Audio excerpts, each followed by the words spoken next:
What I am seeing is more private sector engagement in the delivery of the SDGs, and certainly from the Global Compact perspective, a strong desire by leading CEOs who can really influence and shape to have dialogue with government and wanting to really work alongside government to raise ambition and push momentum and drive for success. I think that is absolutely important. Welcome to the special English edition of the Große Neustart, a German podcast series by Sibylle Barton, in which she talks to pioneering leaders who, inspired by the World Economic Forum's Great Reset initiative, create revolutionary projects that actually do make our world smarter, greener, and fairer. Today we have the honor of hosting Sanda Ojiambo, the Assistant Secretary General and CEO of the United Nations Global Compact. This organization stands as the world's largest corporate sustainability initiative with over 18,000 corporate participants across 160 countries. The UN Global Compact calls on companies worldwide to align their operations with 10 principles in areas such as human rights, labor, the environment, and anti-corruption. Its mission is to drive global business to uphold these principles and advance the 17 Sustainable Development Goals. The current numbers show that there is much to do. Only 15% of the SDGs are on track to be delivered by 2030, while 30% have stalled or gone into reverse. Sanda Ojiambo will talk about why we need more ambitious action, forward thinkers and doers who see the SDGs for what they are, the driver for growth. A very warm welcome to you and good morning, Sanda, in New York. Because we have quite limited time, I will go straight into my first question. It was a very busy summer. First, we had World Water Week in Stockholm. You attended the Africa Climate Summit in Nairobi, and now the SDG Summit and Climate Week in New York. What are your overall impressions of these events? Yeah, well, first, thank you so much for having me. And it's great to have this opportunity to reflect on, I guess, the state of the world. Yeah, you're right. It's been a busy season, a season of reflection, I think. A few months prior to the SDG Summit, the Secretary General released a report on the state of the attainment of the Sustainable Development Goals. And I think that has really framed a lot of discussion around the SDG Summit, the clarity that, only about 15% of SDG targets are on track. Is quite sobering and is a wake-up call to the collective impact, I think, not only of the past 3 years of the COVID pandemic, the climate crisis and conflict, but really, I think the general lack of clear momentum and sheer decisiveness around delivery on the SDGs. So that, I think, is an overarching and framing piece of positioning around the work that's happening. I think there's two other key things. One, the multilateral framework is not perhaps as strong as we would like it to be. We are seeing increasing frustration, I think widening of gaps between, the North and the South. I think how the world is meeting and convening perhaps is not at its best or its ideal for the multilateral space.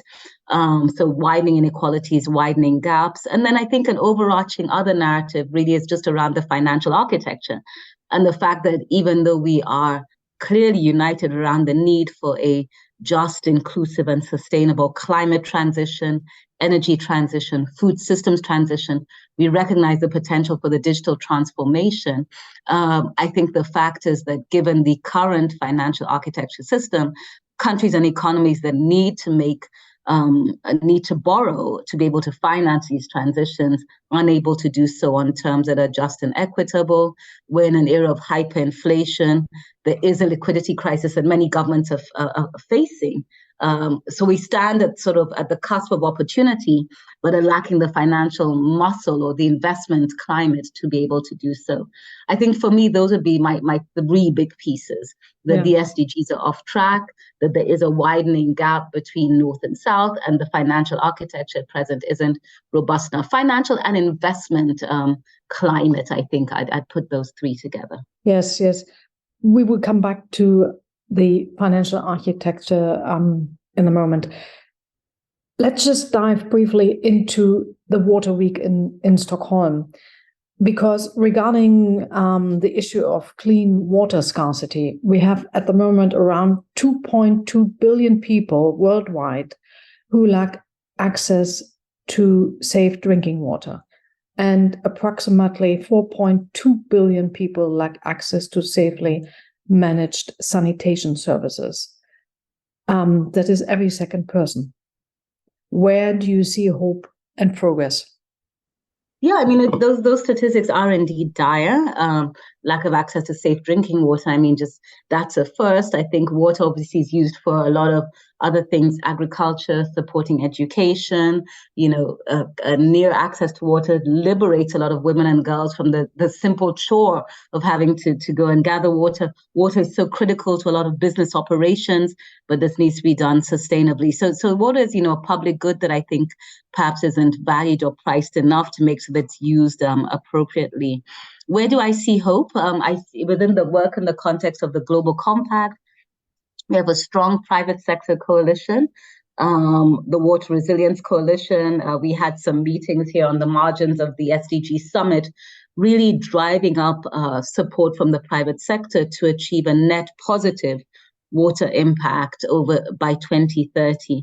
It's a forward-looking group of corporates who are looking at really making more efficient and more effective the way that they use water within their businesses. And I'll come back to talk about that, but also investing in restoring, protecting, and promoting 100 water stress basins around the world. And those water stress basins have the potential to support close to 3 billion people. So not only is it a look inwards at building efficiency around how they use water, but outwards investing in the sustainability of our water systems.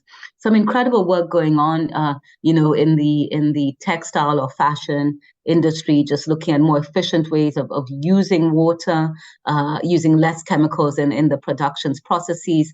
Those who work in enzymes and biotechnology, making sure, for example, that one wash can uses less water, provides much more cleaning action and results. So there's a lot of really innovative work that is ongoing. The coalition was launched in 2020. I think we have about 35 global companies operating in 140 countries, really helping to promote these shifts. Got a lot more to go in terms of our ambition of membership and engagement, but we have a really strong start around commitment to those two areas. Mm-hmm. If we go quickly from Stockholm to Nairobi, in the context of the UN Global Compact African Business Leaders Coalition, and the funding challenges, of course, faced by African countries and businesses, can you elaborate on the impact of the financial commitments made during the summit, or maybe even also in New York? Yeah, I mean, I'll just talk about ABLC and the Africa Climate Summit, as you said. I mean, our Business Leaders Coalition is there to just advocate for fair and equitable, transitions around climate, and also demonstrate that the African private sector also has a contribution to make. There are a group of, I think, close to 60 CEOs who are demonstrating climate action within their own companies, but also calling for commitments to be fulfilled and to be honored at the global level. I think one of the key takeaways I took from the summit was a key recognition that the private sector is absolutely critical for the climate transition in many ways, the actions that they can take, the innovations that they can bring, but also in terms of mobilizing the necessary capital for the transitions. Statistics say that, climate action it represents a $3 trillion investment opportunity on the African continent. And that's incredible. And it's really time to look at the African continent actually as an investment destination for climate. The transition won't happen without strong investments being made on the continent. And for that, private sector partnerships will be absolutely essential. Yeah, because you focus on the finance. We also have seen that in I read your new Global Sustainability Development Report, that we have currently a gap of $3.9 trillion. So what are the steps to overcome this massive gap? In terms of the funding and the financing? Mm-hmm. I think that there's quite a lot.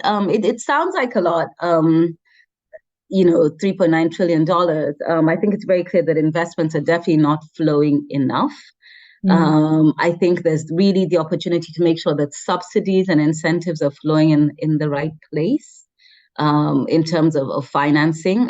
But also, as I said, it's really important to look at that 3.9 trillion as an investment opportunity. And when you do that, I think you will be able to attract the right kind of capital that is patient and willing to look at returns in forms of sustainable development changes as well. There's a significant amount of assets under management that are not geared towards sustainable development.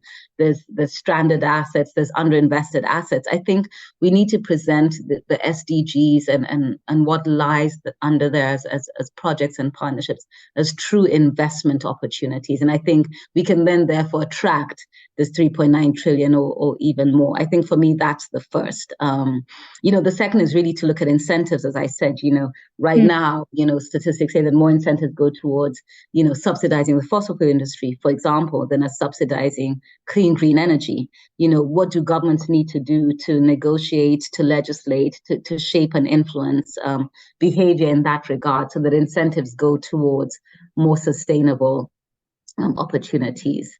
I think other pieces, within the context of the SDG summit last week, the Secretary General called for the formation of a leaders group to help really steer and enable this 500 billion a year that's needed for sustainable development. And also for developed countries to meet their ODA assistance targets. These are targets that have been set many years ago. So the 3.9 trillion is not out of our reach. It's not an incredulous figure. We just need to have all incentives pointing to the right direction. Yeah, and that's of course where you and the work of the Global Compact come into the game, because as we heard at the beginning, you work already together with 18,000 companies in 160 countries, and all of it began with a speech actually in I think 1999 or 2000 by Kofi Annan, who wanted to engage the private sector. Can you talk us through to the last 2 decades?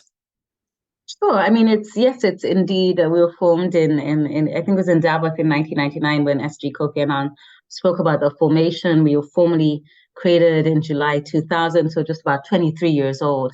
And I think when Kofi Annan articulated it, he said it was really, the Global Compact was put in place to give a human face to the global market. We started then with about 40 bold leaders who took the stand, and now up to about 18,000 in about over 100 countries, and with close to over 60 local networks. Those are local chapters on the ground. Our mandate is conferred by all 193 member states of the United Nations General Assembly. And they have acknowledged the role of the Global Compact in terms of advancing the United Nations values and responsible business practices. So it's great to be able to draw on the UN, especially in this era of the Sustainable Development Goals and the business and investment opportunities therein, but also to speak to business around the real importance of sustainable and inclusive and responsible business practices. So we straddle both worlds.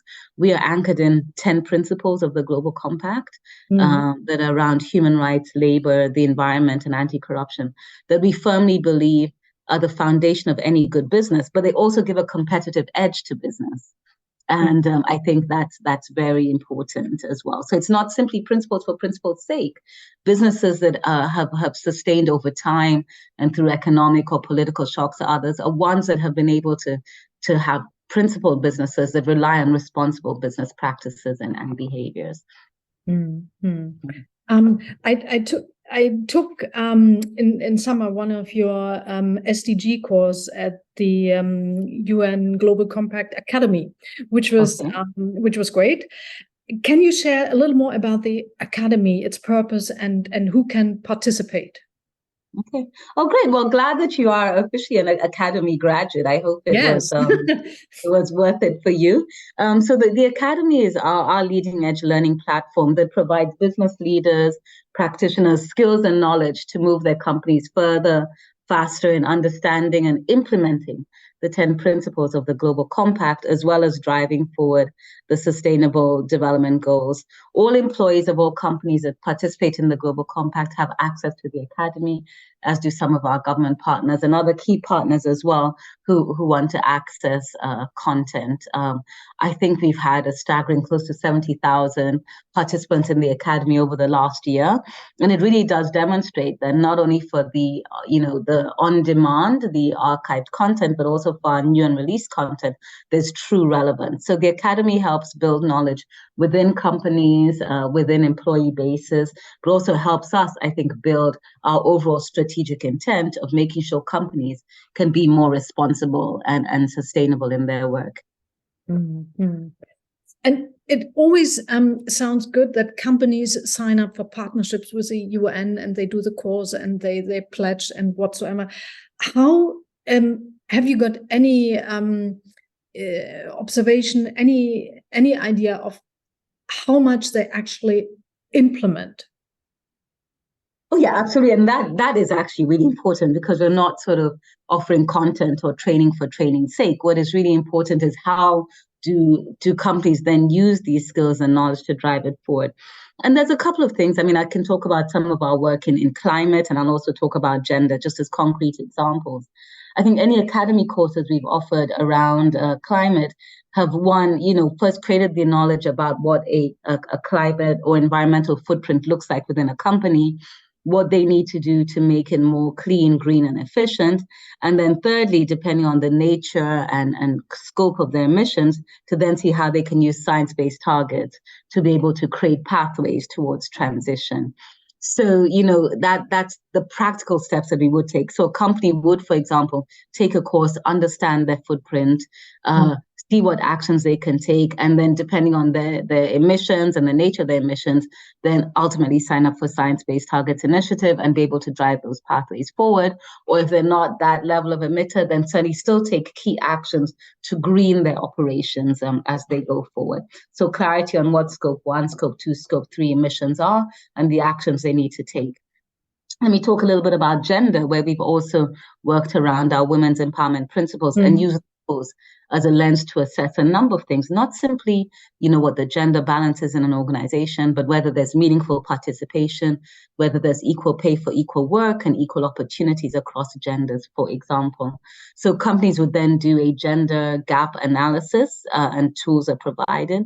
Based on that analysis, then they develop work plans with concrete actions to help them bridge all of those gaps and then report on them. Specifically on gender, actually, we did an evaluation of the program, I think just about a year ago, to check those actions. So it's not simply training for training's sake. Companies are then accountable for developing work plans and reporting against them, over the course of the implementation year. So, Sanda, does it mean any company can come to you and say, look, we want to do it, but we have no clue how it works. Can we take part? Or are there any challenges? Do you say only medium and big size companies can do it? Oh, no, not at all. I mean, first, you do have to be a participant of the UN Global Compact. That's the first step. But secondly, no, I think our offerings are open to all sizes of companies. Incidentally, right now, the membership of the Global Compact, and historically has always been pretty much split between small and medium enterprises and large companies.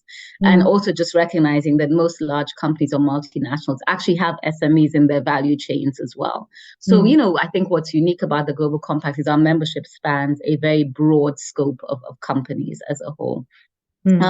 We can't necessarily tailor-make responses at 18,000 companies big, but certainly where we do have offerings, we try to make sure that the offering is relevant to small and large companies.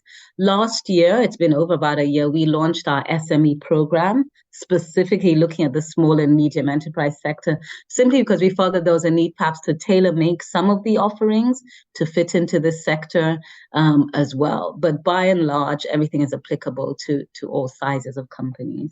I really think you have probably the best job in the world. I mean, you run the world's largest corporate sustainability initiative, aren't you? And the partnerships are growing and growing, and yet we still have and I'm currently in Germany, the amount of companies who actually still resist the ESGs and the SDGs, and sometimes have not even an idea of what it is.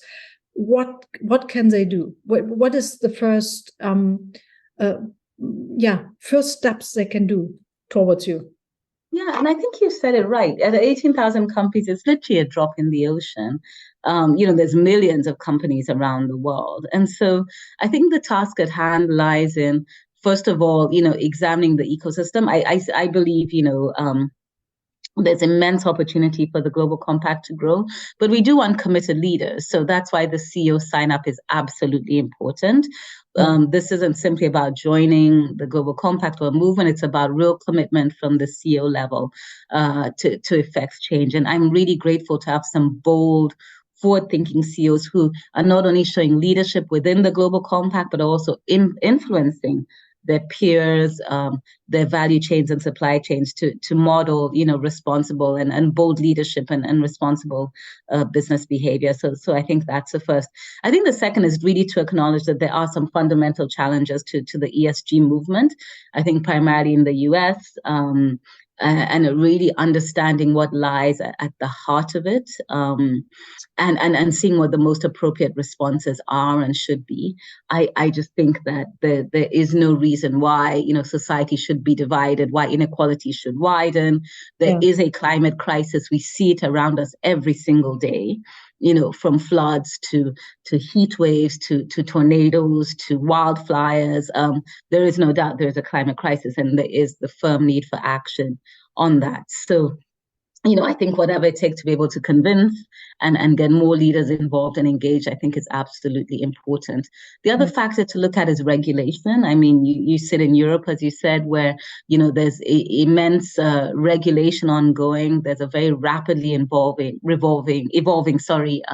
reporting environment. What does that mean when we're also here promoting more voluntary initiatives such as, of course, the Global Compact and the Sustainable Development Goals? And how do we marry the idea of getting a smart mix of both regulated, mandatory actions as well as voluntary corporate responsibility actions, and where do those stand? So there's lots of opportunity. We've spoken about US, we've spoken about Europe, huge private sector emerging opportunities in Asia and in Latin America. And we also need to see how to bolster and really mobilize cohorts of businesses there. Huge opportunities also lying on the African continent amidst all of the focus of the transitions, climate, energy, and food systems lying on that continent as well. So I think there's such a great continuum within which, responsible business leaders can shape, can influence, and can grow the movement.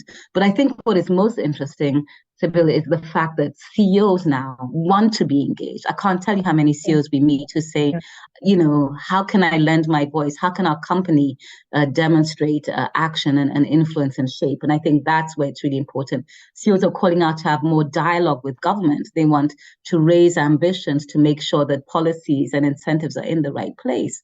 They want to have that public-private dialogue more.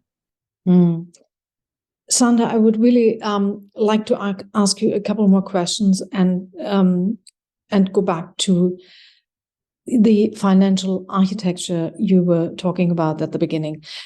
In my previous conversation with the president of the Rockefeller Foundation, he said, and I quote him, "We need to reimagine the Bretton Woods institutions. Multilateral development banks can lend far more if allowed. They could unlock up to $1 trillion in new lending while still maintaining their AAA ratings." I found that really fascinating, and I wonder, is that something you have already discussed? And I'll just draw on the Secretary General and some of the work that some of the statements and the discussions that he has led and the meetings that he had had. I think, 8 years on, every institution is probably ripe for reflection. But I think as Dr. Raj Shah said, there is sort of unlocked potential within the multilateral lending system to be able to deliver on that. I think it's unfortunate, no country should really be forced to choose between eradicating poverty, building climate resilience, and honoring its debt. I think there really is the opportunity to look at a new structure that will allow economies to be able to do so. I think the most vocal challenge has probably come from the Africa group and leaders there, saying that they do want to transition, but you don't have to make a choice, and it's very unfortunate if you have to. I know there's lots of calls for debt negotiations and looking at what a refreshed approach to debt and lending could look like on that. So I fully agree. I think more capital is needed, different terms. We need to create incentives for more private capital investment as well.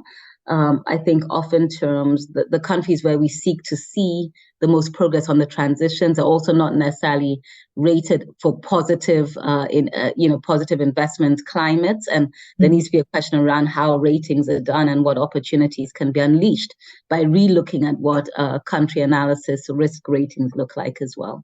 Yeah, I mean, looking at the lending architecture now and interest rates, I think wealthy countries have pay interest, I don't know, between 1% and 4%, and poor countries pay up to 14%.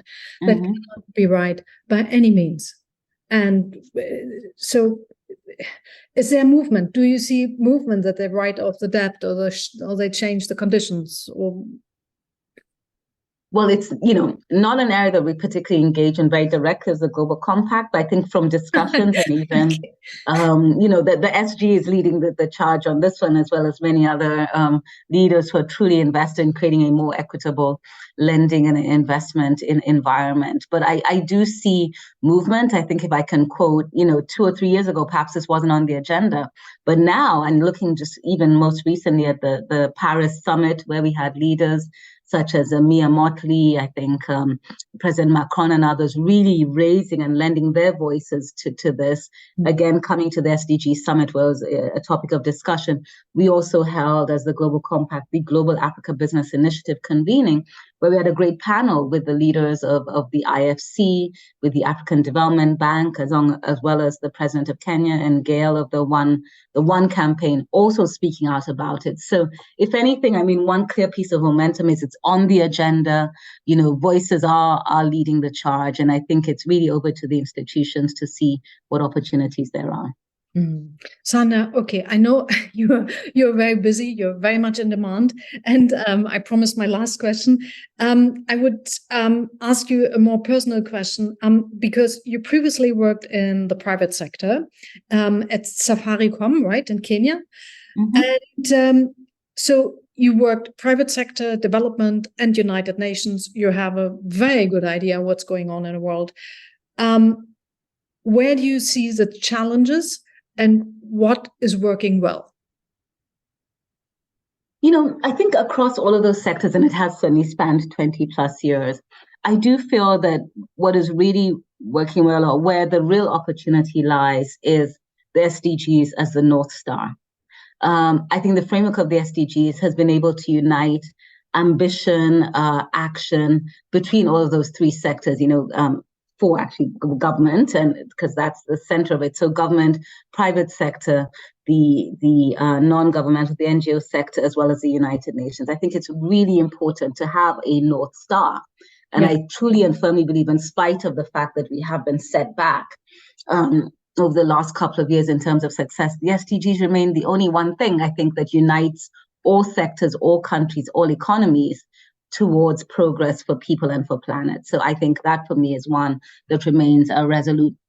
What I am seeing is more private sector engagement in the delivery of the SDGs, and certainly from the Global Compact perspective, a strong desire by leading CEOs who can really influence and shape to have dialogue with government and wanting to really work alongside government to raise ambition and push momentum and drive for success. I think that is absolutely important.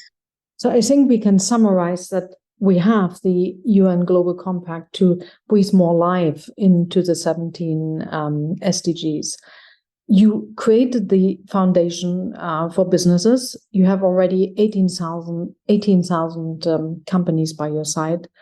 So we need more engagement from businesses, right? That's what we need.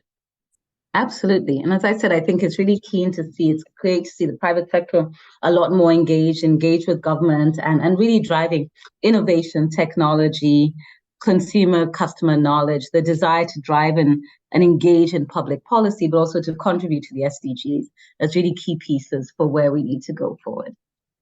Okay. So thank you very much for joining us. It was lovely. It would have been even lovelier if we had 2 more hours to talk to, because I have probably another 50 questions. But thank you very much. And thank you for your great work and your energy. And good luck with the next steps. Thank you. Thank you very much. You've been listening to a special English edition of Der Große Neustart, a German podcast series by Sibylle Barton, in which she talks to pioneering leaders who are committed to making our world smarter, greener and fairer. For more information, please visit www.sibyllebarton.com and the official site of the World Economic Forum.